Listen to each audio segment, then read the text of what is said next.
jumping on here real quick before I go to my gym lunch break. Today's cardio day, so I'm really trying to stall. Hate cardio day. Anyways, so I'm jumping on because I was having a conversation with a pilot that just left about metabolic health.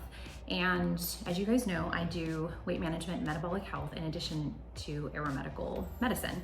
And so we were talking about this concept that I always talk about when we are discussing building this new body composition. So weight loss journeys can be a little bit confusing because I hear a lot of people doing keto or crash diets or fasting or all of these things. When I read the list of diets that they've tried and failed, keto is always on there.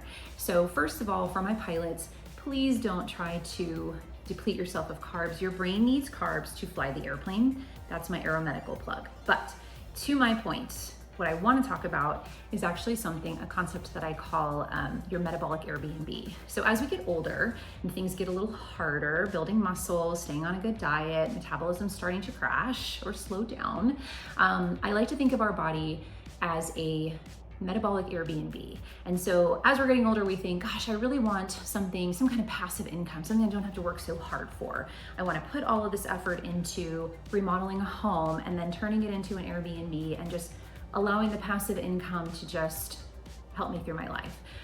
I liken that to your fitness journey. And so I say that because our body composition is so much more important than what's on the scale. The scale, yes, is how we decide if we're gonna increase or titrate medication or what we're gonna do in regard to caloric deficits, things like that. But stay with me. If you consider your body and the body composition more important, I want you to think about your body as that dilapidated house that you want to remodel and turn into this glorious Airbnb. Keep following.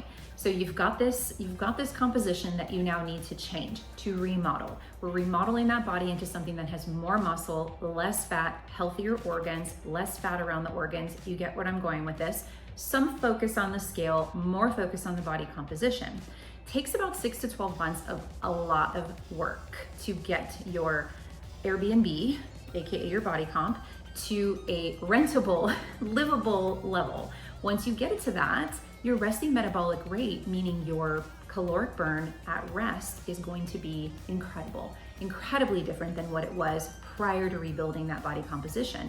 Muscle burns more than fat, burns more calories than fat, therefore your resting metabolic rate or your caloric burn will increase, meaning the days that you're not at the gym, you're still burning more calories because of your new body composition.